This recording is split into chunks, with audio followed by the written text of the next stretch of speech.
Hello, everyone. I'm Dave Schulman, Senior Director of the Atlantic Council's Global China Hub, and I want to thank you for joining us for this virtual panel discussion on the approaches that China and Russia have adopted towards the Middle East and North Africa.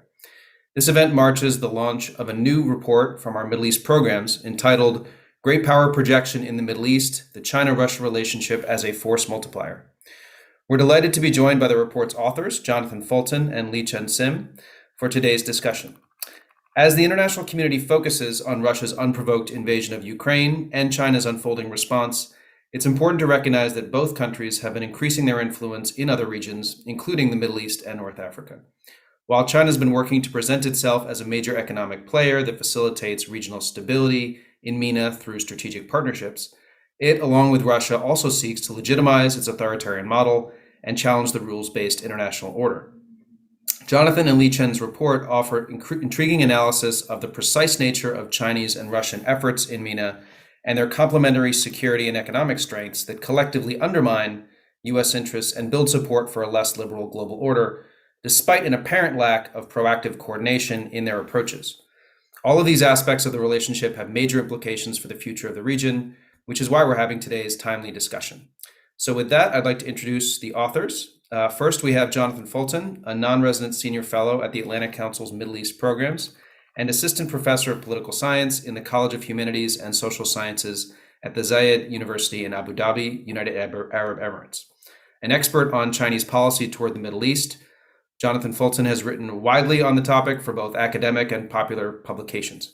He is the author of China's Relations with the Gulf Monarchies, editor of the recently released Routledge Handbook on China-Middle East Relations, and co-editor of External Powers and the Gulf Monarchies. Jonathan received his PhD from the University of Leicester, where his dissertation focused on Chinese relations with the Gulf Cooperation Council member states.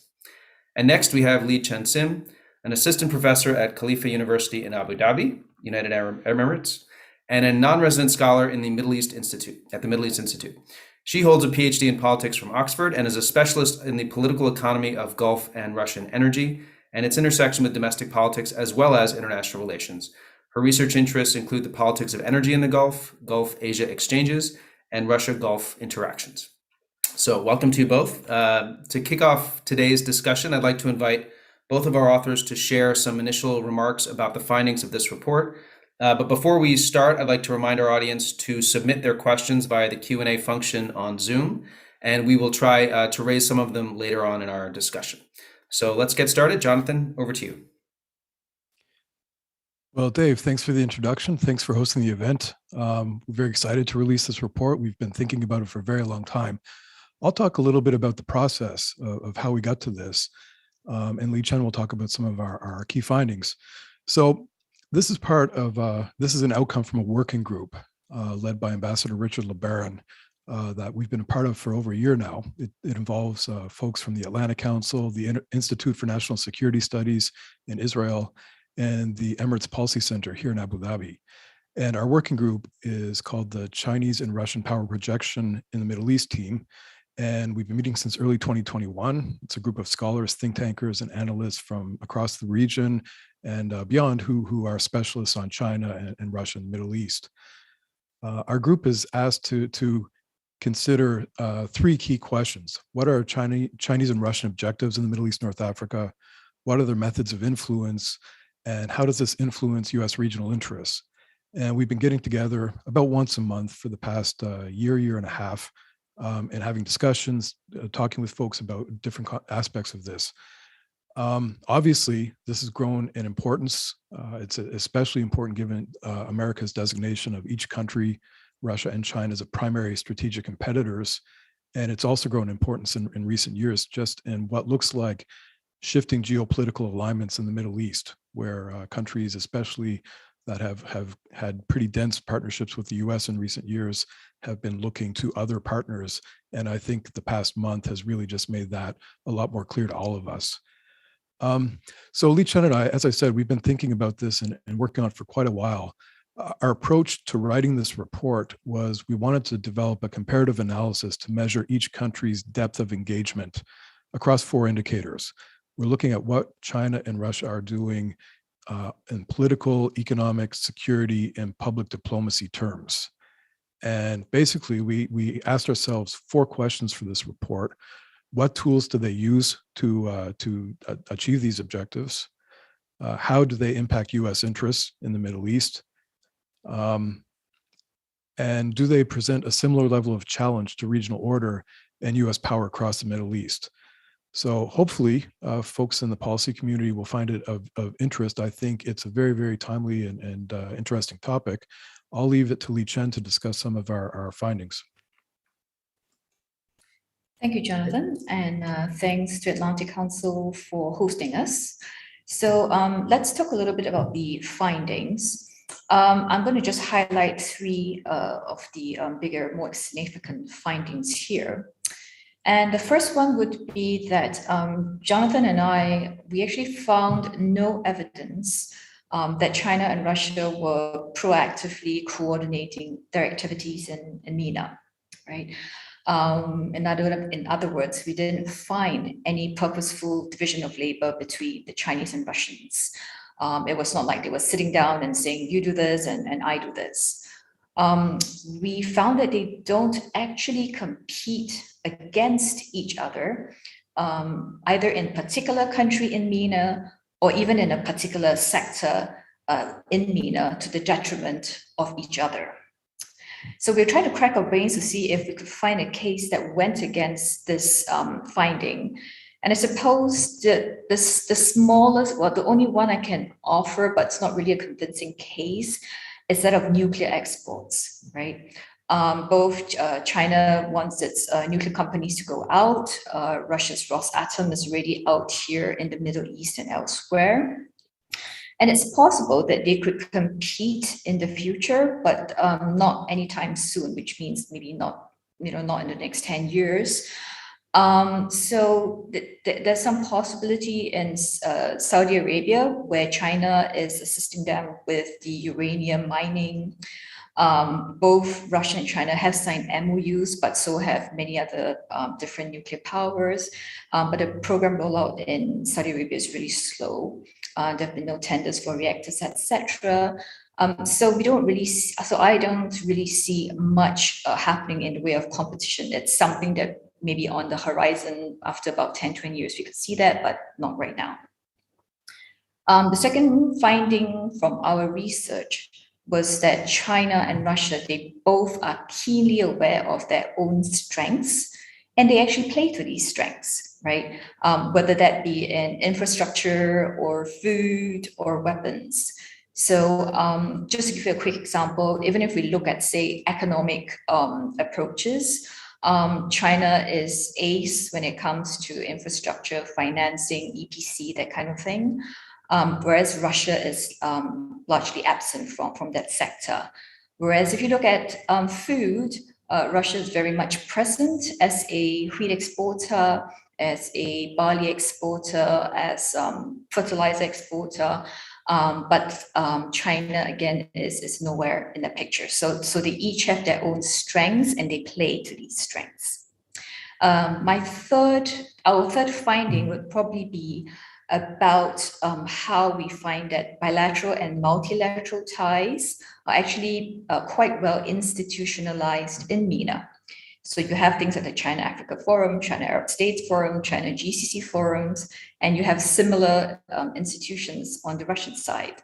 Now, this is important because it speaks to the intentions to institutionalize these relationships, have them filtered down through the bureaucracies of these countries, and add a bit more permanence and a long-term relationship to China, Russia, and the Middle East. They all have special envoys, for example. So we see it as quite institutionalized and not just depending on personal ties between the top leaders. So I'll stop there and hand it back to you, Dave. Great, thank you, Li Chen. I think now we'll just dive into some questions for the panel. And I think the first one I have is kind of building off what you just laid out, Li Chen, about how China and Russia seem to have different objectives in the Middle East, and that they have different priorities and certainly strengths. So I'm curious, to ask both of you, what do you think is the biggest distinction in terms of Chinese and Russian priorities in the Middle East? Jonathan, if you don't mind, I'll start. From my point of view, the biggest distinction is the biggest distinction in terms of priorities would be that Russia is very much top on the list of priority is to project, maintain, or even better still enhance their great power status in the Middle East. So it's very much tied to their global gains, right, to their global aims. Now, this is a really, really important aim for Russia because they want to be seen as being active, and not just in the post-Soviet era, post-Soviet area, but also that they are able to project power beyond the post-Soviet states. They are able to project power in the Middle East as well. Right, and this adds to Russia's reputation. This adds to its standing in the world. So I find that Russia is less. It doesn't prioritize economic objectives as much. If it did, then the MOUs that it has signed with a lot of the Middle Eastern states, they would be more. They would be implementing this at a faster clip. But we see that the MOUs are normally signed trying to signal a certain intention or trying to signal certain messages to the US, for example, in the region. But if it was an economic priority, they would actually implement these a lot faster. So my argument would be that power projection beyond the immediate post-Soviet area is something that's really, really important to them. Sure. So, and then in terms of what China's doing, they are totally playing an economic game for now. Its presence across the region has largely been economics driven. I think this is really interesting. You can see in different regions throughout the Middle East, there are certain places that it prioritizes, but it's still playing the same game across the region, trying to develop its base in trade and finance and contracting.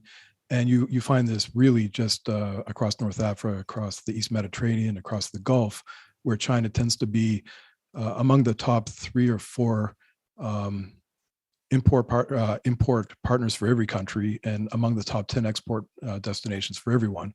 So it's really playing an economics-driven game. The other thing I think that's different about China is its Belton Road. This is something that has really given, I think, the Middle East a larger picture in China's overall strategic ambitions. China is looking at increasing its influence and power across the Indian Ocean region, Eurasia, and into the Med. And I think the Middle East has clearly been highlighted as a pretty important part of that. So China, I think, has more of a carefully articulated vision of how it sees the Middle East fitting in its overall plans. Yeah, great. I think those are really obviously very important distinctions, and that's kind of see that throughout the report and the implications that has. I want to build on something that Li Chen said about Russia's priorities and how they focus on big power projection and their reputation in the region. So given what we're all watching unfold right now in Ukraine with Russia's invasion, I'm curious, you note in the report that Russia has been largely successful in inserting itself into MENA affairs, and its views are sought and considered by states in the region. So, in what ways do you think that Russia's invasion of Ukraine and China's response is going to impact Moscow's relations in the Middle East? And then more broadly, what bearing do you think this war is likely to have on China-Russia interactions and views of each other's moves in the Middle East? So I'll open that up to either one of you. Maybe start with Li Chen. Go ahead. Okay, thank you very much. So yes, we just jumped right into the Russia-Ukraine war. It's fantastic. I think that the war is I don't think it will greatly change relations between Russia and some of its key Middle East partners. Because the relations are built on quite fundamental grounds according to them. So one of the things would be, for example, coordination over energy markets, whether it's oil or the gas exporters forum, so OPEC Plus or gas exporters forum. They are likely to want to continue this kind of cooperation. It's been a big modus operandi for Russia, for example. Of course, the question then comes, is the war going to make Russia obsolete as a player in OPEC plus?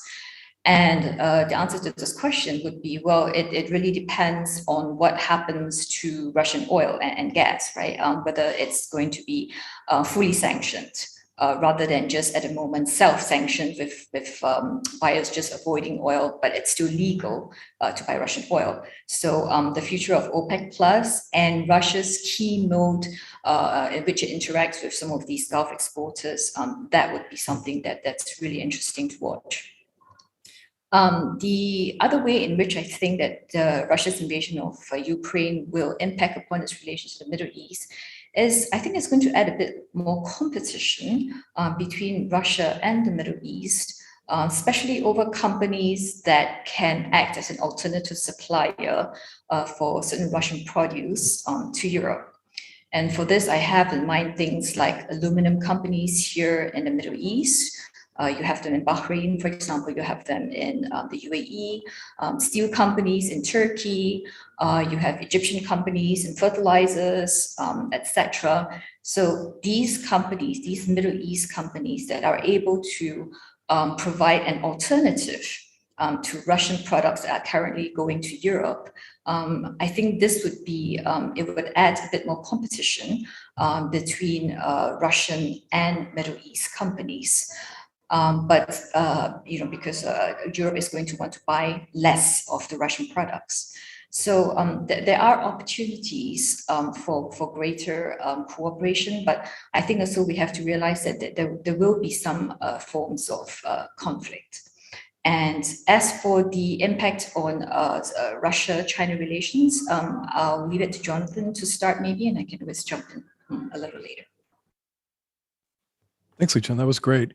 One other thing I'd highlight that in our report, and Li Chen's already referred to this, is the importance of Russian wheat exports to the region. And obviously, I think this is something that we're all looking at as a long-term problem, long-term being, later this year. Ukraine and Russia together are so important for global wheat exports.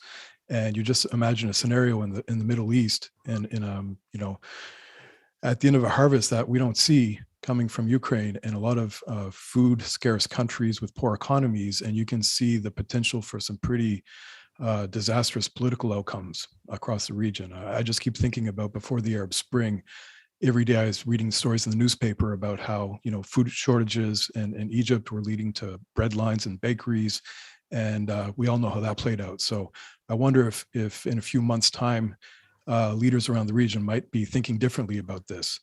But to the question of how it's affected the China-Russia relationship, from a purely selfish perspective, Li Chen and I started writing this last fall.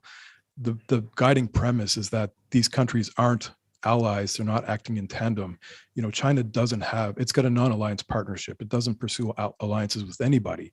So when Putin and Xi met in Beijing during the Olympics, and they made this statement about, this partnership without limits, I thought, oh my goodness, do we have to go back and change everything?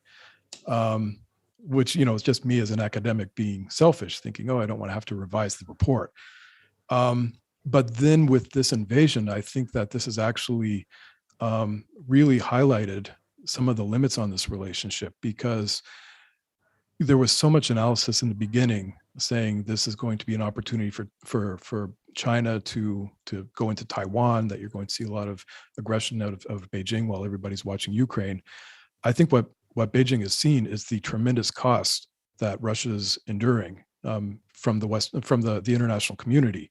And China's government, with this performance legitimacy model where the economy is everything, they're in no position to endure these type of sanctions. I think they've seen what it would cost them to engage in any kind of aggression similar to Russia. And I think this really just raised the cost in a lot of the strategic thinking of folks in Beijing. In terms of how China maybe is looking at Russia, well, I think Russia has become quite vulnerable, economically, that it's very exposed. And of course, China is one country that they're looking at as an economic lifeline.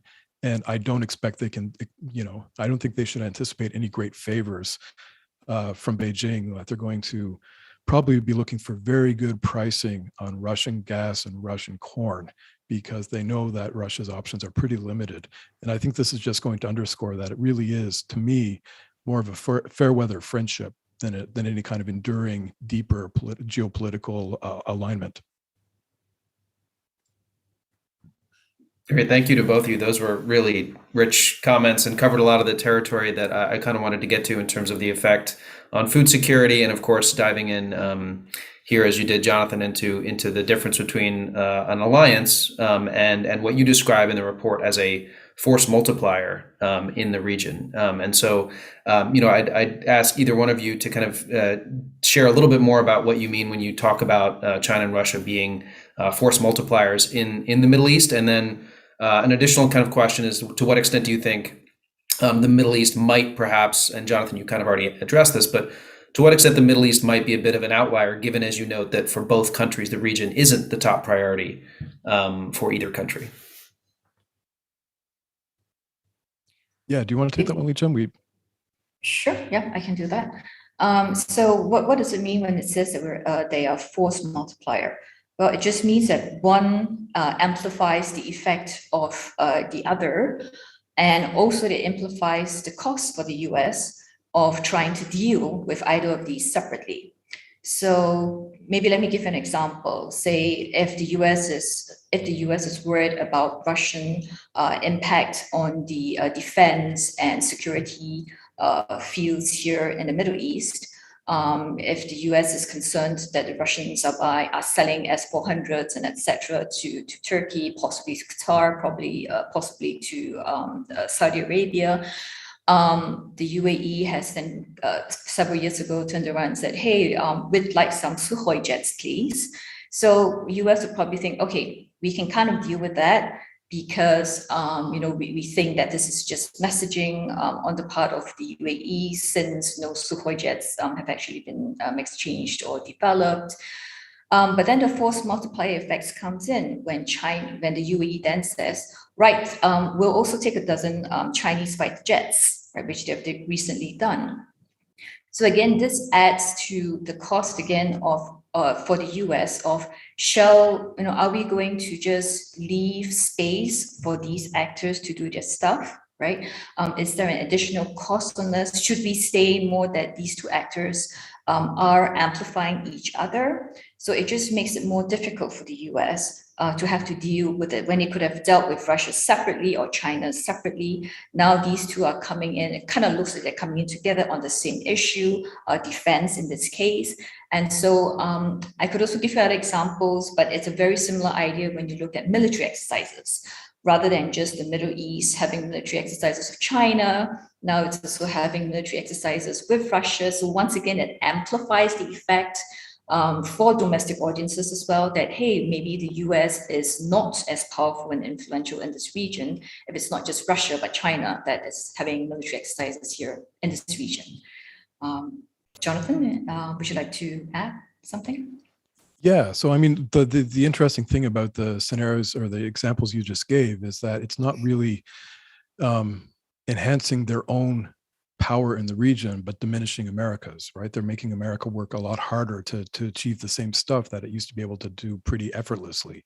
So that seems to be something we see a lot. Again, they're not allies, but they both have this concern about a US dominated international order. Russian leaders often talk about creating a oh my goodness, Lee Chan, what's the phrase? It's what order?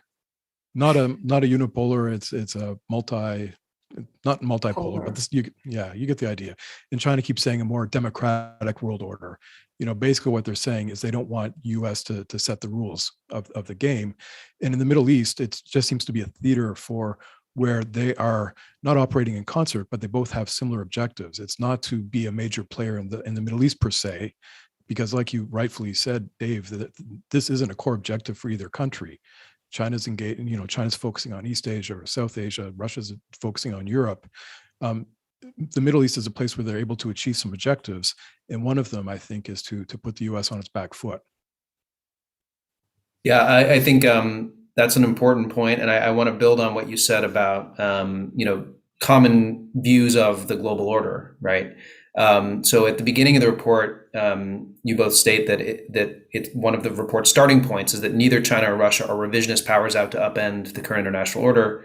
But you also highlight in the report ways in which the countries are looking to eviscerate the liberal underpinnings of the current order by, establishing a consensus in the region on non-Western political norms, or using regional public diplomacy to promote their values as an alternative to liberal democracy, and building the sorts of multilateral forums you already mentioned to get support for efforts to weaken human rights protections in international institutions.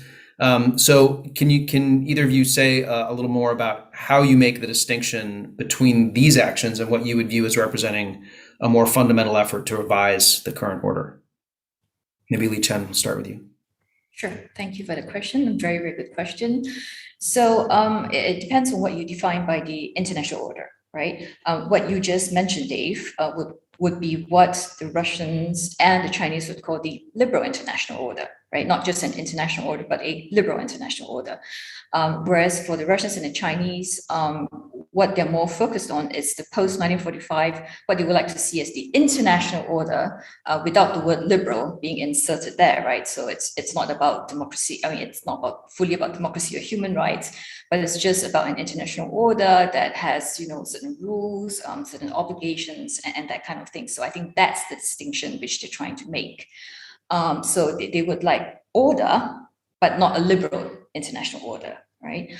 So I think it is quite important to see that, at least for us, Russia, obviously much more than China, wants to change the liberal international order that you've described, right? They would also like to keep certain rules. Not all rules, obviously.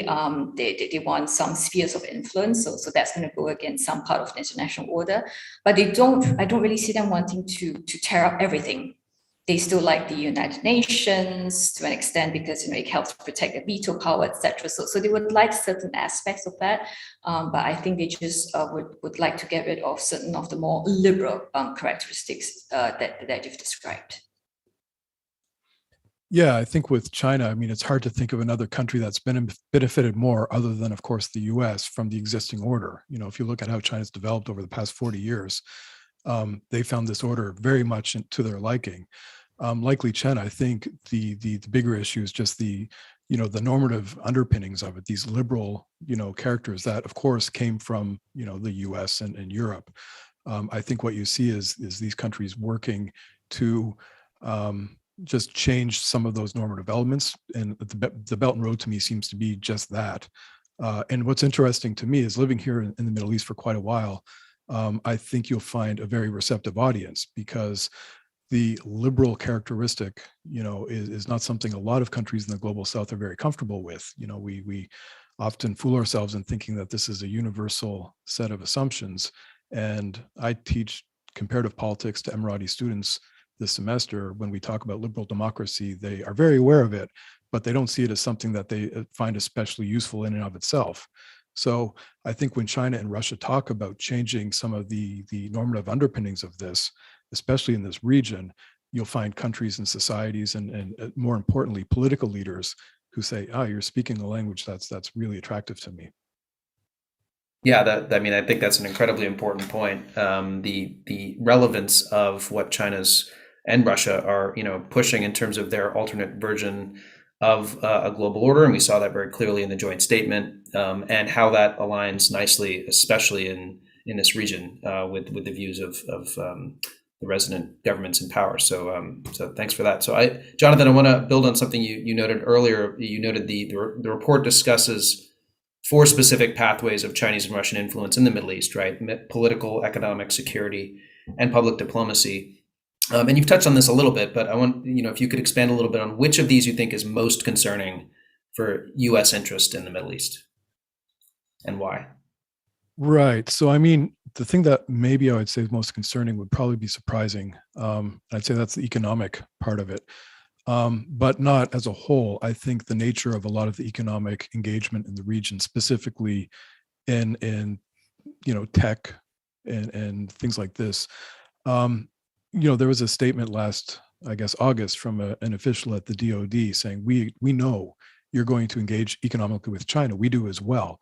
but certain types of engagement are counter to our interests, especially when they cross over into these technological realms, which have an impact on critical infrastructure or on things like AI or other things that really do, I think, threaten some of the types of security engagement the U.S. has in the region.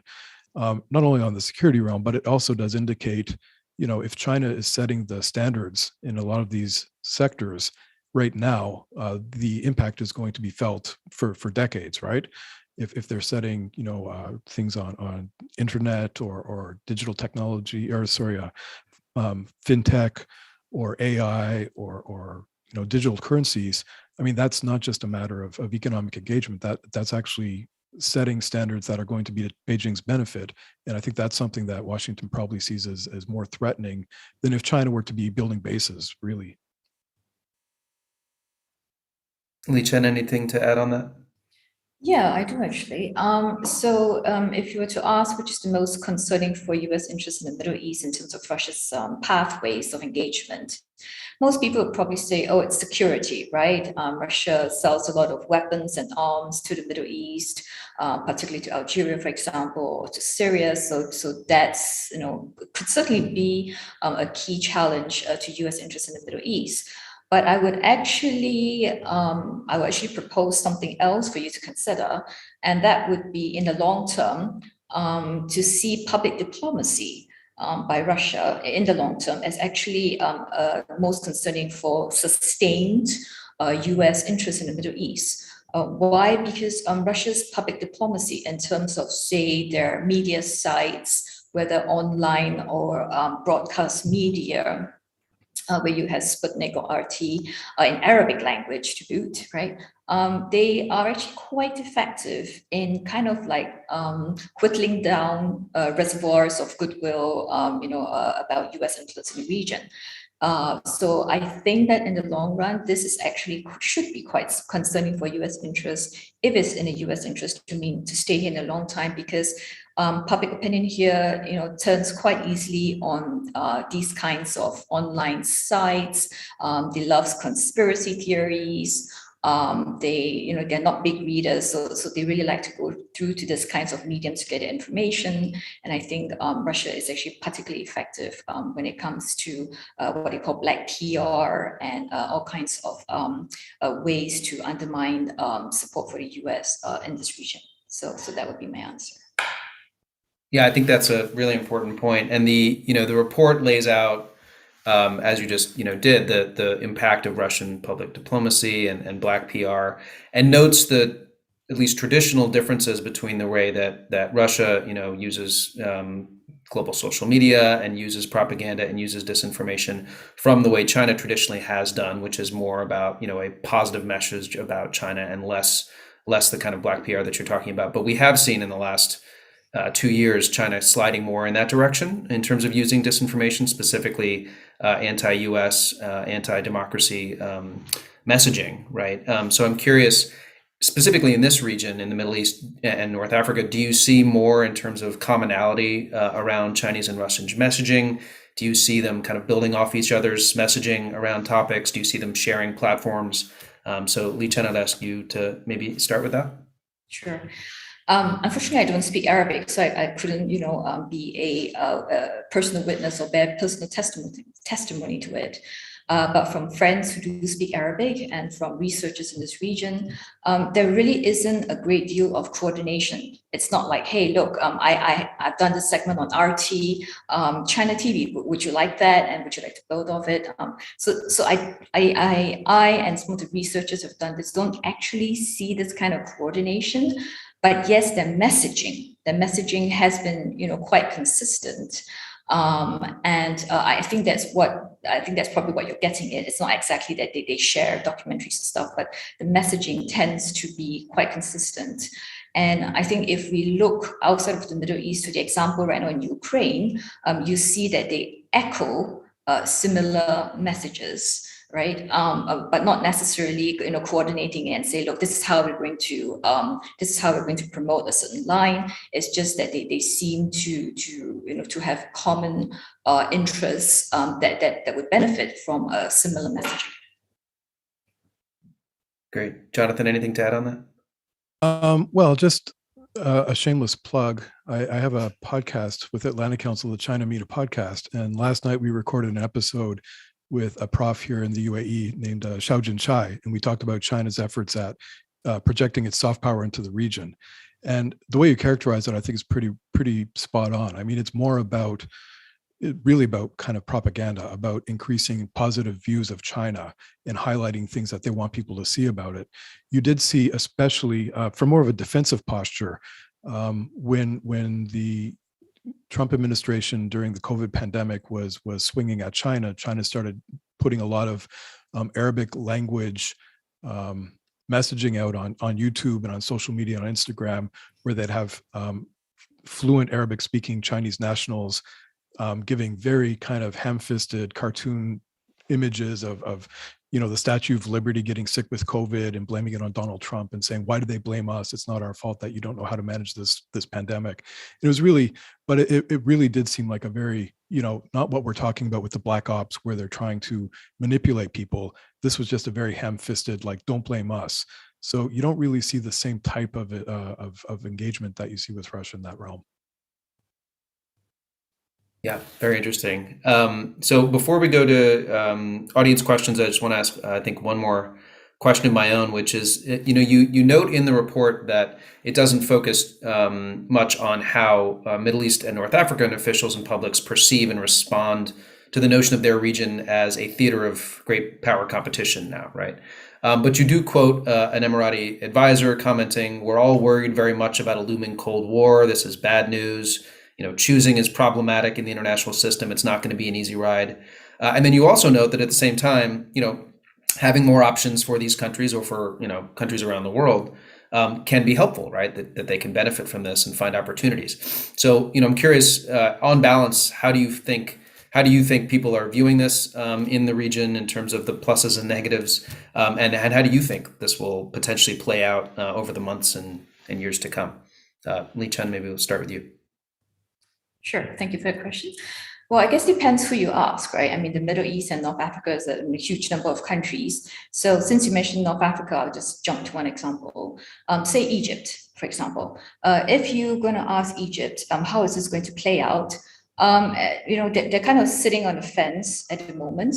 But I think they're slowly going to start feeling very uncomfortable as wheat prices hit in Egypt, as say certain barley prices hit because they have cattle, they export cattle. So I think if you have these kinds of considerations, but then it has to be balanced against other things that Russia brings into Egypt. So for example, energy, right? In this case, nuclear, they're building a nuclear power plant. So that has to be considered, as well as tourism. Russian tourists love Egypt and Turkey as well. What's not to love about sun, sand, and beach. So that's going to have an impact. The Russian-Ukraine war is going to have an impact on the tourism industry because Russians will be traveling less because that's probably going to be impact on the GDP. There's going to be less possibility for them to travel because of certain air restrictions, because it's going to find it difficult to spend money because they're out of the SWIFT system, etc., etc. So I think even North African countries like Egypt is going to be greatly impacted on the war. And so they're going to have to balance off, some of the, food interests with the energy kind of interests. Jonathan, anything to add on that? Yeah, just that statement you gave came from presidential advisor Anwar Gargash here in the UAE, and I believe that was back in September. And when they were talking about the Cold War, the looming Cold War that you cited, this is something that folks in the region have been talking about, for quite a while, since I'd say about 2019, when Huawei started, dominating the narrative, and the U.S. started, I think, highlighting some of the things about Chinese practice in the region that they would like their allies and partners to reconsider. I think when Gulf leaders thought of this as a binary, China or US, it seemed maybe more manageable, but when you add in, I don't think anybody expected Russia, for Russia to jump into the mix like this, I think has really altered the thinking of a lot of actors. And I think it's going to probably make things a lot more complicated, a lot more uncomfortable, because it does really seem to pose a much more stark choice on these countries, right? Like when you watch the news and you see theaters being bombed, or you see hospitals or nuclear power plants, it makes it hard to justify. So I think the when it's just a Cold War between China and the U.S., they think, oh well, we can use this, right? We can play one off the other. This, I think, is something different. It's probably a little more dangerous. Yeah, I think that's So, really, sorry, Lee and I Chen. think that, no, I was just going to say that's going to be like a force multiplier effect again, right? And you just have to think about one party. China is less difficult when you have to think about both China and Russia, and think about how you want to recalibrate your policies and your stance in the region. Exactly. Yeah, I think that those are really important points. I want to turn to some audience questions now. One of which is a statement, more or less, that non-competition in the region can't last forever between China and Russia.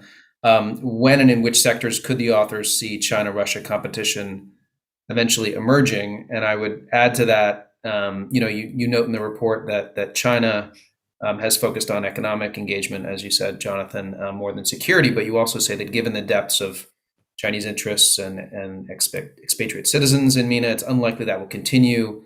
And as the U.S.-China relationship gets worse, Beijing will likely pursue a more muscular security presence. So do you think that in particular is an area where that could cause issues in China-Russia ties, or where else would you look for potential competition between the two countries?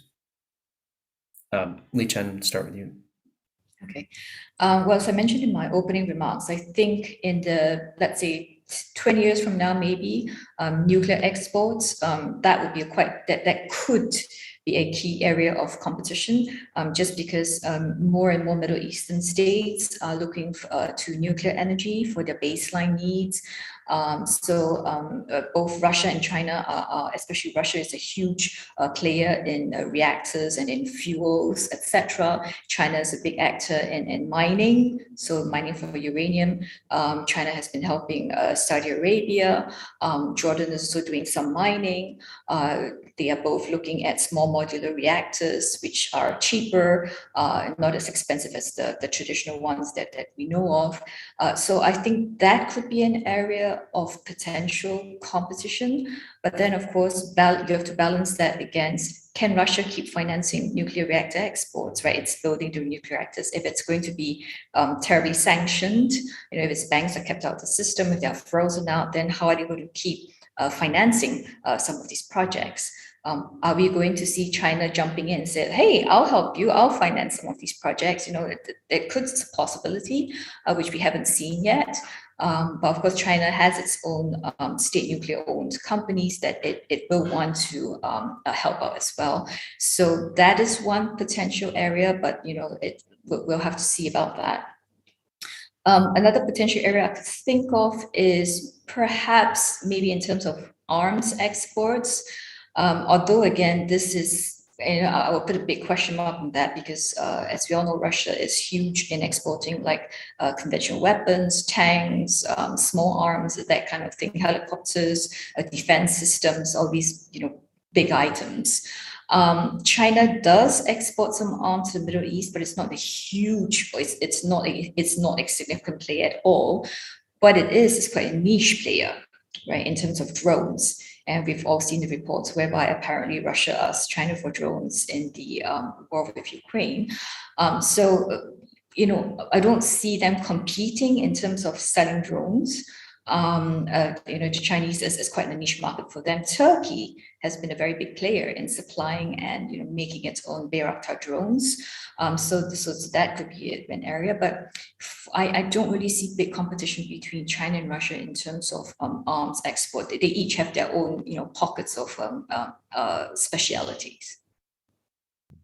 Great, thanks, Jonathan. Anything else?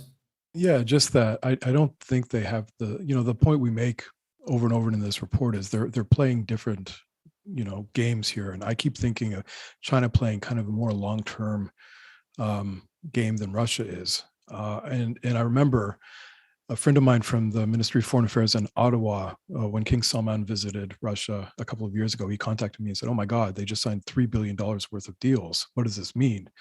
And I sent him a clipping, from a few months prior when the Crown Prince of Saudi had visited China, and they signed $65 billion worth of deals. And I really do think that China's not going to be competing with Russia, because I think they're really just playing on a much deeper kind of long-term level.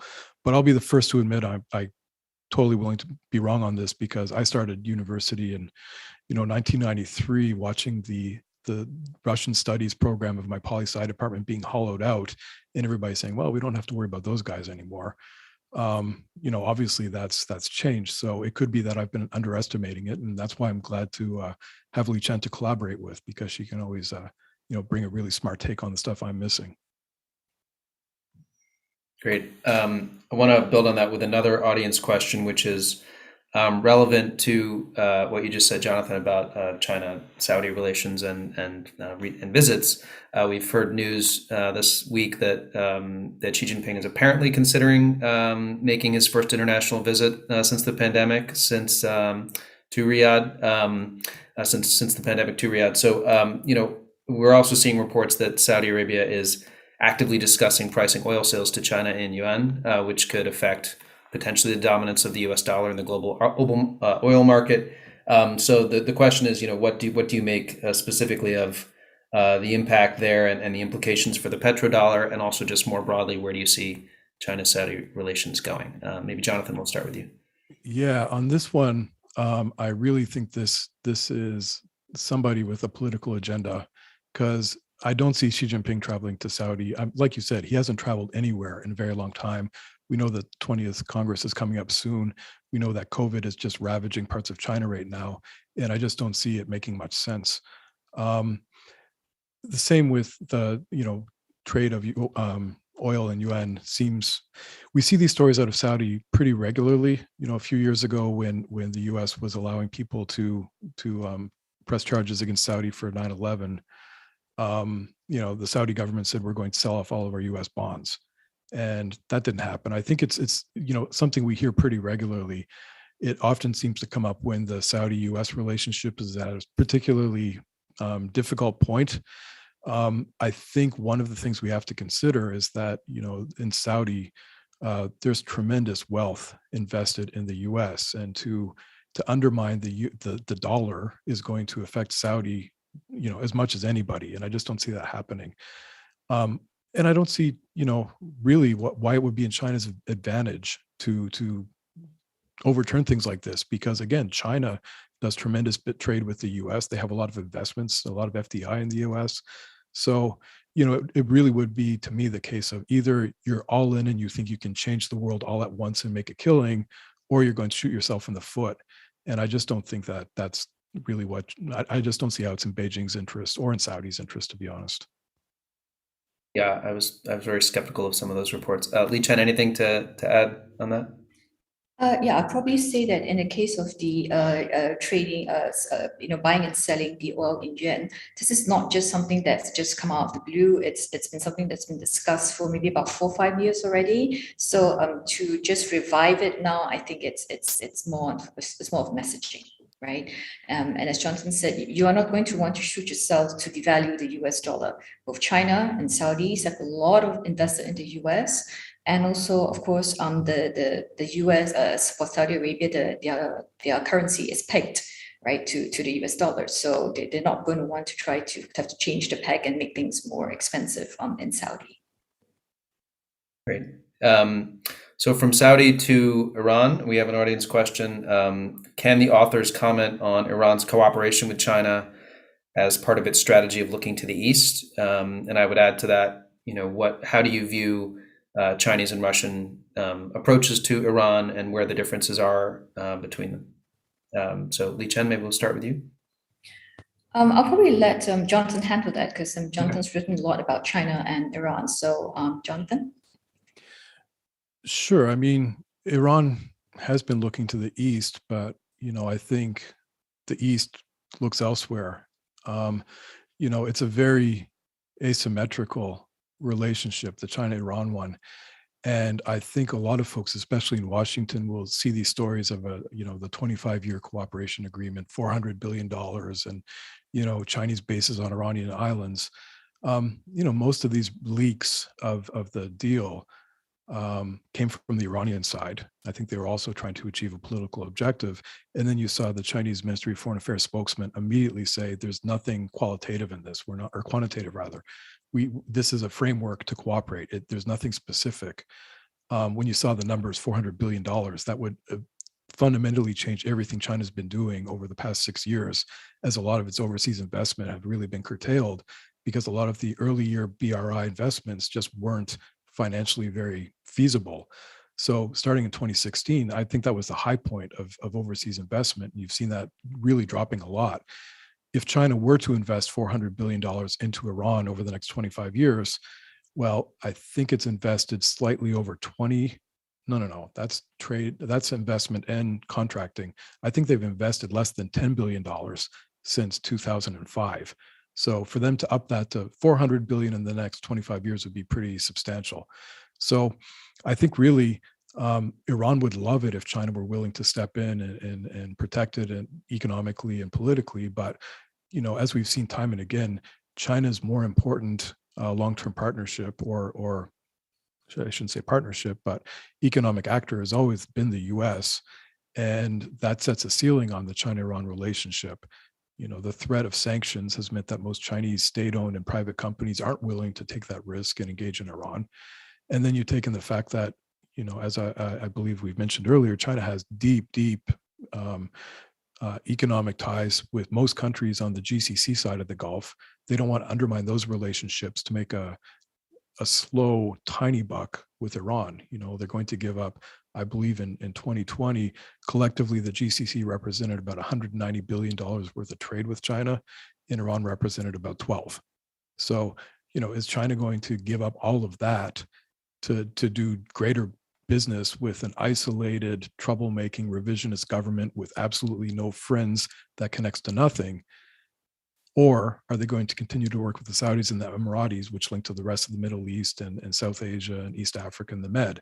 It really does seem that a lot of the concerns about China and Iran are people trying to stir up politicized hype about, this revisionist axis of countries that are going to undermine regional order. And really, nothing could be further from the truth in my perspective, because China prizes stability more than anything, because as I said, it's mostly here economically.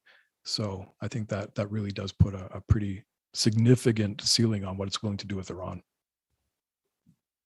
Yeah, I was particularly struck by one of the charts in the report showing the amount of energy that China gets from Saudi and from other countries, other Arab countries, as opposed to what it gets, at least currently, from Iran. Because we talk a lot about China's interest in energy in Iran and how that drives China's approach to the JCPOA and a whole bunch of other initiatives that involve Iran. But I want to build it, and I don't know if Li Chen, you had anything to add in terms of, so that's China's approach to Iran, Russia's approach to Iran, and if there's any, significant daylight there, or if Russia puts more stress on the relationship with Iran than it does with other countries in the region in comparison to China. Okay, so Russia, basically, because ever since it was sanctioned in 2014, it's been reaching out left, right, and center to, to non-Western countries, basically, who are willing to trade or do business with Russia. So obviously, Iran has been one that it has turned to. But I'd actually like to take a moment here to think about the Russian-Iran relations in terms of the Russia-Ukraine crisis. So if we look at whether but it's tied to the JCPOA, the idea being that, well, if we sign the JCPOA, then that would release Iranian oil, and that would then reduce the oil prices. So that would be good, right? So that's the argument goes. It would release pressure on Biden and people coming up for elections, etc. But I thought I'd just like to point out that while that could be one consideration, but I don't think it's an important one, because at the moment, Iran can't really make up for the loss of Russian oil, even if we consider that not all Russian oil will be lost, even if we're just talking about traders not wanting to buy Russian oil because of the fear of sanctions, you're talking about Iran only being able to sell something like 500,000 barrels of oil at once, because there's got a lot of oil stored in ships and things like that. It's not going to be able to replace suddenly the 4 million barrels of oil that Russia exports, right? Because the Iranian facilities still have to undergo massive maintenance, etc. So I don't think there's really a huge link between the JCPOA in that sense and the Russian-Ukrainian war. Yeah, a very important point, and one that a lot of people are thinking about at this moment. So thank you for that. One additional audience question. We might have time for one or two more, but this question is, how are China and Russia reacting to the perception of U.S. withdrawal from the region? And that's how they put it. And does that change their calculus of how, when, and in what way to engage? So maybe Jonathan, start with you. Yeah, well, I think first they wouldn't put it that way because, I think the idea that the U.S. is withdrawing it seems to be something that's taken at face value almost. I think it was about a month ago when there were a lot of newspaper stories in the Financial Times and the New York Times about what China was doing with Middle East countries, and the headline always would say, as U.S. retreats, China makes inroads. And, just blasting this message. At the same time, the Houthis were lobbing missiles into the UAE and America was shooting them down.